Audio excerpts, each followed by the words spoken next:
Hi, my name is Sofia and I want to talk about self-respect. So, I want to start off by asking you a question. Have you ever dreamed about being someone important to the world? I can assume that most of the audience will agree. We probably already heard this phrase way too much. Each one of us is different and unique in our own way. Everybody has its own capacities and abilities, right? But if we think a little bit deeper, what sense does this phrase have if we just know it, hear it, but don't actually do it? Now, you may be wondering, what do you mean by doing a phrase? We are aware that there is no other equal being as us, right? So why are we always focusing on the bad characteristics we have? Comparing ourselves towards others, mentally, emotionally, physically, any little detail that is insignificant to our capacities. The extreme fear and anxiety we feel when we start overthinking about a tiny difference are the ones who are actually keeping us back from what we want to achieve. And the worst part is that we start to believe it. We underestimate ourselves. We think we have to be enough and we believe we are not enough. Where is the self-respect? Where is the respect towards our own selves? First of all, I want to define what self-respect means. Basically, self-respect is the respect you have towards yourself, including your physical features, your way of thinking, and most importantly, your personality. We can associate this term with having ego. According to differences.net, ego has two dimensions in psychology. So the first one was given by Freud in a psychoanalytical theory, and the other interpretation was given by social analysts and psychologists. They all got very similar answers. So basically, they concluded that having ego means understanding your own importance. However, self-respect isn't only linked with your personal opinion, but most importantly, with the impact our self-esteem has.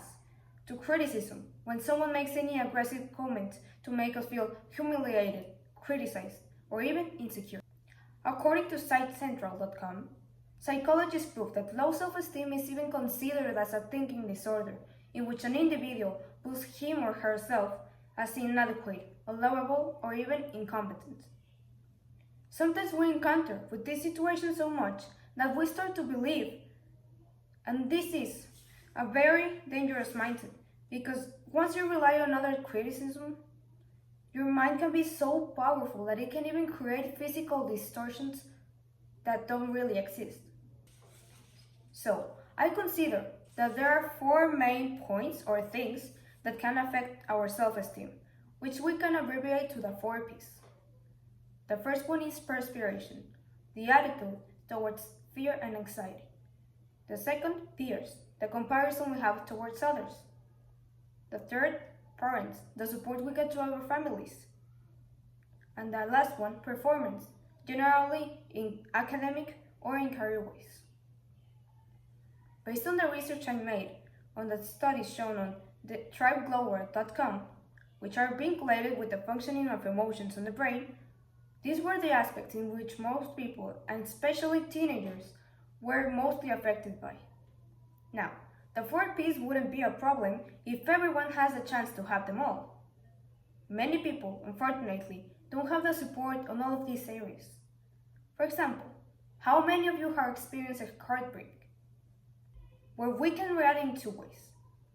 We can accept the rupture and start the healing process, or we can dramatically overthink why the person doesn't feel the same way, taking their words so personal and giving them the power to destroy your ability to love.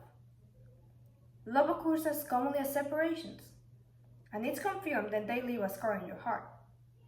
But when it gets to a point when it is agonizing to deal with, it really can make us feel so lame, so bad, and our self-respect can even disappear. And all because of this feel of shame and anger, we get broken. This common scenario, I can infer about half of the audience has lived at least once, is influenced by one of the 4 P's, for example, which is the peers. Basically, we can face a lot of these situations that can make our self-respect go down, and even break us internally. And now that we're aware of what type of scenarios we can face, we need to know how to act and what to think. So, imagine you just failed a very important exam in which you thought you were prepared. How would you feel? Probably angry, frustrated, or even sad. I know some emotions can't always be controlled, and that's totally fine.